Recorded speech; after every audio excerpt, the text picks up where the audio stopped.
Jadi sungguh luar biasa sekali, ternyata keindahan alam Nusantara ini tiada duanya.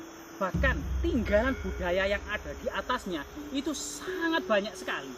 Para peneliti dari daerah kutub gitu ya, seperti daerah Rusia, daerah Eropa, itu datang ke wilayah tropis ini untuk mencari missing link, yaitu yang waktu itu berkembang teori evolusi ya, sehingga kemudian seperti Eugene Dubois datang ke Jawa, ke pulau-pulau tropis ini, kemudian membuahkan hasil, menemukan Homo erectus yang hidup sekitar 1,5 juta tahun silam ya, sehingga kemudian Pithecanthropus erectus sudah ditemukan. Sehingga kemudian secara fosil Pulau Jawa ini mengajarkan pengalaman manusia lebih dari 1,5 juta tahun silam. Kemungkinan memang banyak tinggalan-tinggalan yang ada dan masih terpendam. Seperti saat ini mungkin dianggap ini adalah batu. Sedangkan menurut cerita tradisi yang berkembang di masyarakat, ini adalah ekor naga raksasa yang bertapa membatu. Dan ekor naga raksasa ini dihubungkan dengan tubuhnya yang membentang berliku-liku, berliuk-liuk, meleok-leok ya, sampai kemudian menuju semacam kepalanya ya. Kita coba teliti, di sini ada struktur batu alam yang menyerupai semacam tembok atau semacam punggung naga ya. Dan kemudian sampai ke sana dari batu-batu ini mungkin ada sesuatu yang ditinggalkan oleh leluhur kita ya, semacam jejak tertentu ya, atau mungkin ada mineral tertentu yang ada di batu ini. Memang sebagian besar batu ini merupakan batu andesit sejak vulkanologi ya, pada masa terbentuknya Gunung Anjas Moro ini sekitar 60 juta tahun silam gitu ya. Setelah kemudian punahnya dinosaurus atau zaman kapur di kepulauan di samudra ini muncul gunung-gunung api yang membentuk kemudian Pulau Sumatera dan Pulau Jawa serta pulau-pulau yang lain yang ada di Nusantara ini. Jika kita lihat bagaimana kemudian gunung-gunung ya, daerah masa terbentuknya sekitar 60 juta tahun silam hingga masa Pleistosen tengah sekitar 250.000 tahun silam gitu ya, yang saat ini ditumbuhi berbagai macam aneka floral dan fauna-fauna yang menurut cerita tutur masyarakat yang masuk ke pedalaman hutan ini masih banyak kijang, menjangan, kemudian babi ya, babi landak dan lain sebagainya. Mari kita teruskan meneliti punggung naga yang ada di tebing ini ya, semacam sebuah struktur batu alam yang membentang, yang memanjang, yang memiliki ekor dan kepala. Nah, ini luar biasa sekali ya. Kita sambil merusuk-merusuk di semak-semak belukar ini. Kemudian kita memang mencari sebuah peradaban yang hilang ya, peradaban yang pernah berjaya di masa lalu. Misalnya Profesor Santos dalam bukunya Nusantara adalah Atlantis ya. Atlantis ini memang berada di bukunya Plato dari Kritias ya, itu bukunya Plato itu. Plato sendiri hidup 500 sebelum Masehi ya. Plato merupakan murid dari Sokrates ya.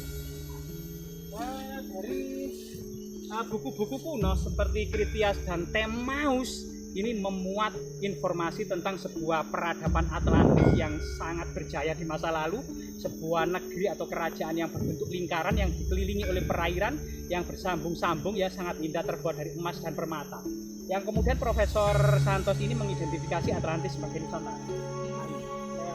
Artinya memang jika kita open minded gitu ya, terbuka, maka generasi kita itu harus senantiasa menulis sebagaimana Profesor Santos, tidak usah khawatir salah, yang penting berkarya. Coba kita teliti kembali ya, naga ini kita teliti naganya ini.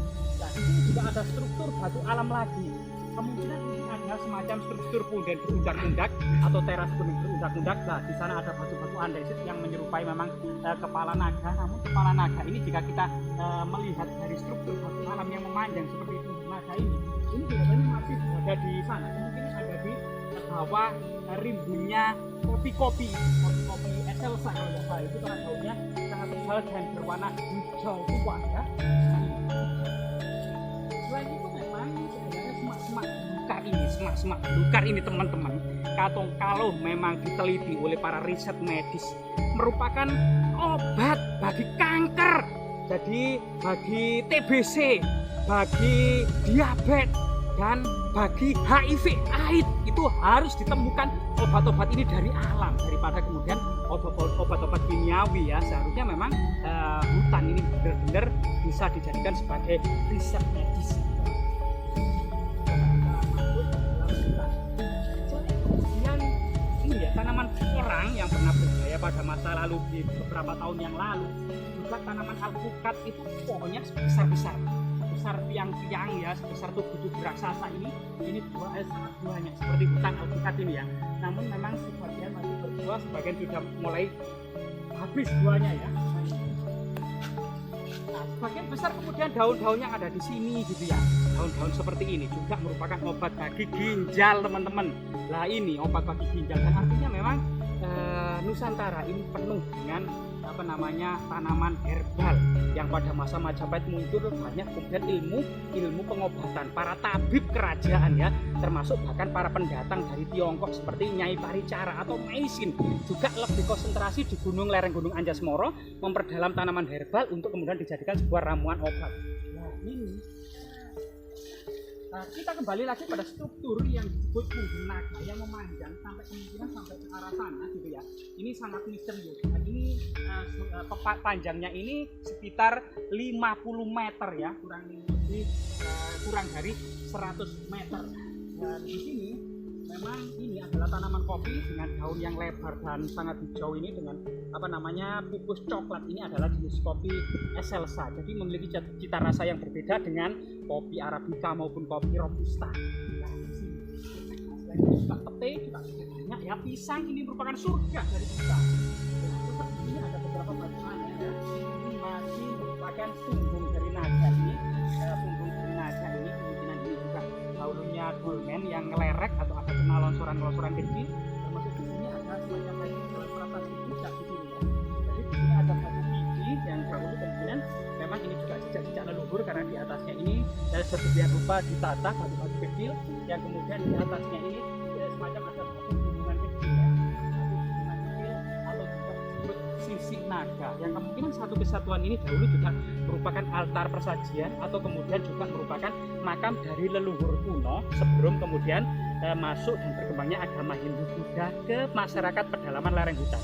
Jadi saat ini peradaban megalitik ini masih berlangsung di Nusantara seperti di Toraja, di Nias, di Napu gitu ya. Nah ini banyak termasuk di Bali dan di Sumbawa. Ini merupakan peradaban Neolitik megalitik yang masih berkembang hingga saat ini, yang dikenal dengan the living megalithic tradition. Jadi ini merupakan bagian dari tradisi megalitik tersebut yang masyarakat menyebutnya sebagai punggung naga. Sampai kemudian ke arah sana ada semacam yang diduga kepala naga raksasa yang membantu ya. Nah, di sini ada panas, kemudian ini ada lehernya gitu ya. Nah ini semacam leher atau jenggirnya ini ada di sini. Kenapa batu di sini itu disebutnya rupa diberdirikan dalam posisi yang antara timur dan barat ya. Kemungkinan ini adalah batas ini membatasi area yang paling sakral di sana. Coba di sini dengan cara semacam ini bukan sebuah teman-teman. Ini ada kopi Excelsa, masih bentuknya masih pentil. Nah, masih pentil. Dan kopi Excelsa ini lebih besar daripada kopi Arabica maupun kopi Robusta. Jadi bentuk kopinya itu besar-besar seperti ini, teman-teman. Nah, mungkin cita rasanya mungkin lebih enak ya daripada kopi Arabica yang kecil ya.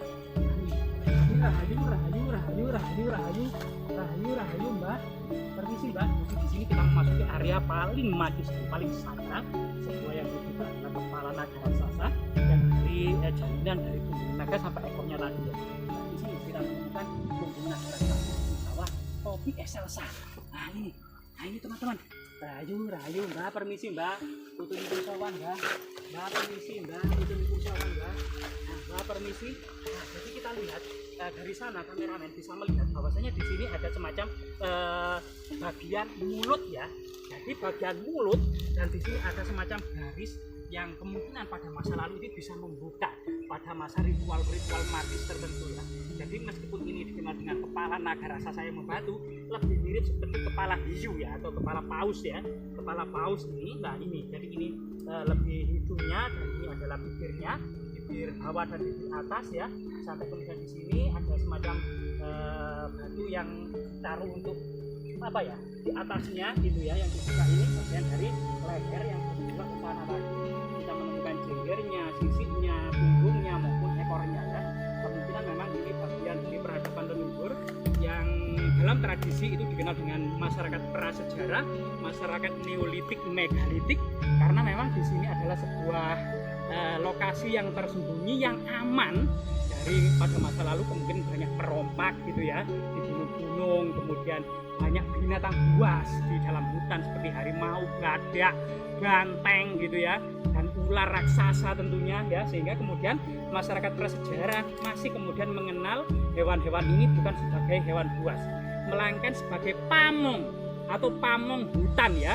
Artinya jika hewan-hewan buas seperti harimau, banteng, badak, kemudian ular raksasa ini punah, maka keseimbangan alam dan dunia ini juga akan mengalami kerusakan, sehingga kemudian masyarakat kuno mengenal hewan-hewan buas ini sebagai among atau pamong ya, semacam arwah leluhur yang juga menjaga eksistensi dari hutan dan manusia yang ada di atasnya. Sebuah kepercayaan yang tentunya memiliki dampak positif bagi kelestarian hutan dan gunung ya. Semoga kemudian berbagai macam tinggalan neolitik, megalitik yang kemudian pada masa Majapahit dilembagakan dalam sebuah agama kabuyutan ya, atau kemudian akhir-akhir ini disebut kapitayan, itu di bawah naungan Menteri Gergaji, dan ini kemudian dibedakan dari para penganut Siwa Siddhanta maupun Buddha Mahayana ya. Semoga kemudian berbagai tinggalan ini tetap lestari dan menjadi objek edukasi, serta kemudian